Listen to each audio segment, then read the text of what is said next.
Welcome back to the final module of this course. So far, we've explored how to source, clean, and analyze material flow data for small island developing states. We've looked at patterns across biomass, fossil fuels, construction materials, and waste, and learned how to turn raw numbers into meaningful trends. Now, in Module 4, it's time to bring it all together. Imagine a patient who has undergone multiple tests: blood work, scans, vitals. At first glance, nothing seems unusual, but when the doctor overlays all the test results, a pattern emerges. The fever wasn't random. It was a sign of an underlying condition. And then comes the critical moment. The doctor leans in, not to prescribe a new pill, but to flag a hidden habit, something subtle, like unchecked sugar intake or poor sleep hygiene, that's been quietly driving the illness all along. That's where we are in this final module. In Module 4, we move beyond diagnosing symptoms to uncovering deeper systemic issues.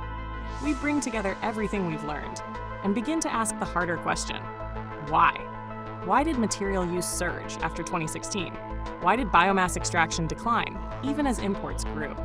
These aren't just numbers, they're signals. And each signal tells a story that's shaped by policy choices, global shocks, and island-specific realities. For example, after the 2004 tsunami, the Maldives changed its building rules to make houses stronger. But this meant using more concrete and steel, materials that had to be imported from other countries. This made building more expensive and created new problems like delays, storage issues, and more waste. Local ways of building were also lost.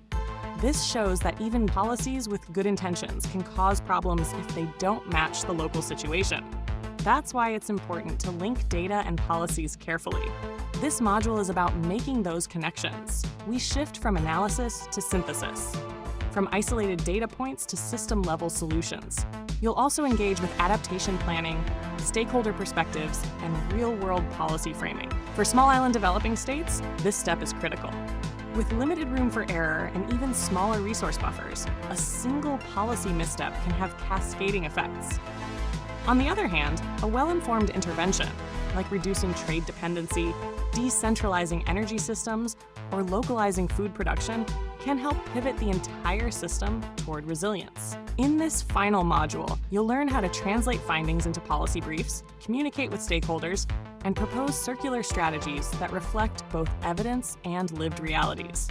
Because it's not just about what the data says, it's about how you say it, who you say it to, and whether your insights move people to act. So as we wrap up this journey, remember, a good policy starts by asking the right question. Instead of asking, how do we manage waste? Let's ask, why does waste exist in the first place? Let's begin.